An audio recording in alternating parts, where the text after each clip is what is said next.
So apparently, Mark Zuckerberg just admitted that he was pressured by Biden and Kamala Harris to suppress a bunch of stories that will make them look bad, including Hunter Biden's laptop, to make posts and whatnot talking about this is misinformation, especially related to COVID and everything that people were saying related to COVID that they didn't want to be pushed out there because it didn't go with their narrative and everything of this sort. And that Joe Biden and Kamala Harris is basically pressuring him to do all these things to favor the Democrats. So now what do you guys say to that? You have these people pressuring social media organizations, probably would include Twitter and places like that as well, to do what they want and to control the narrative. So essentially propaganda.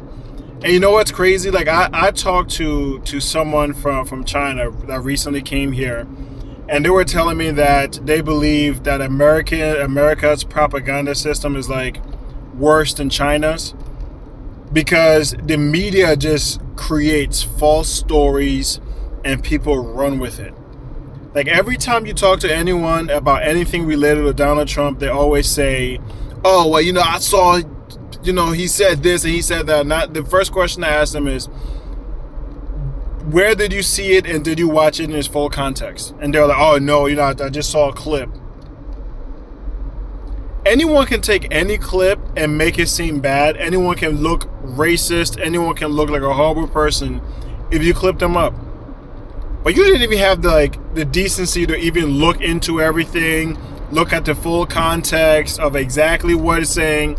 Someone can say, oh, I'm a racist, and you'll hear, oh my God, blah, blah, blah, and then you get the full context, and the full context basically says, oh, they say that I'm a racist, and you're just wrong with it.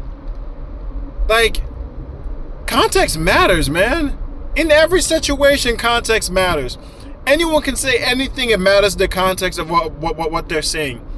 It's absolutely insane that most people are just kind of like playing with their futures and the future of their children. It's just like, oh well, I like this person because she's a woman.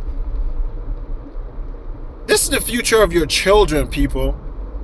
This is the future of America. Like, America is going down. Like, and I already know as a Christian personally that the Bible doesn't mention anything related to America. There's no existence of America in the Bible. That there's talk of China and Russia and all these great superpowers, but America does not exist in the Bible. And we're literally seeing America falling apart right now. And people are over here talking about, oh, well, I'm going to vote for this person because this person's a woman. Oh, I'm going to vote for this person because they say they're black. And it's like, what about the future? What future do you want to have? Truthfully, what outcomes do you want to have? Do you want to be able to achieve the American dream? Because personally, I grew up in this country, not grew up, but I came to this country and they were telling me that the kids are the future, and they were talking about, kids like myself, and now I'm an adult, and all the things that everyone's been able to do historically in America, I'm unable to do. And it's not like, I'm some lazy person. It's not like I'm unintelligent or anything of the sort.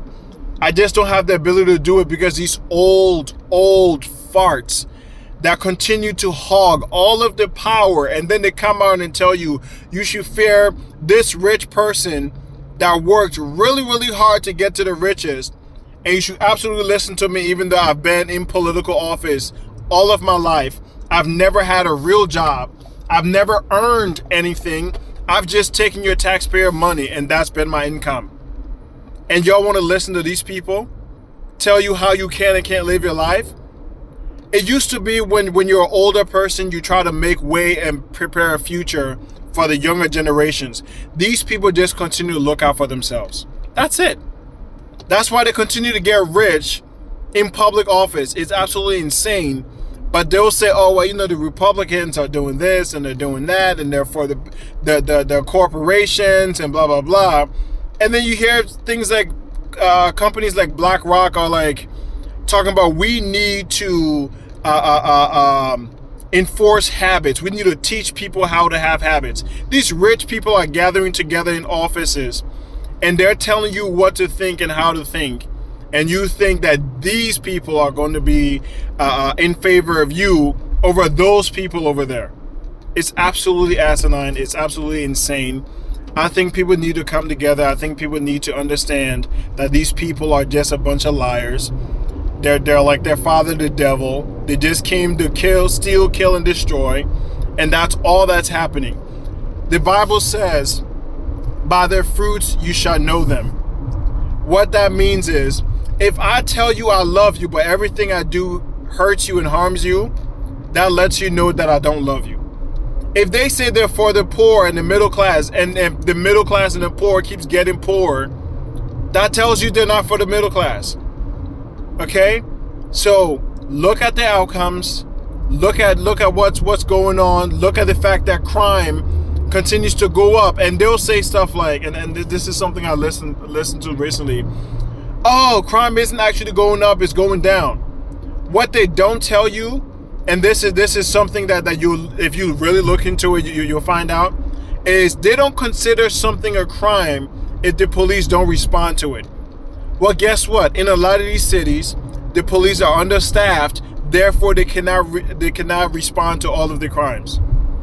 So people are getting killed. Oh, well, that's not really a crime because we didn't really have a police report about it. Therefore, it's not really going up. These people are evil, man. I hope y'all are paying attention, but like I said, those who stand for righteousness, they'll be able to see through the lies and they'll be able to see the truth. Those who stand with Jesus will begin to see the truth. And those who are just kind of playing and just kind of, this is just religion and, we're just kind of doing whatever. My parents taught me to go to church. I always go to church, but I don't really believe in God. I don't really believe anything of what the Bible says. I don't really want to get understanding. None of that. Those people have already picked their sides. And like I said, I'm going to see you guys at the Battle of Armageddon. Prepare yourself because I'm going to have my armor on. Peace.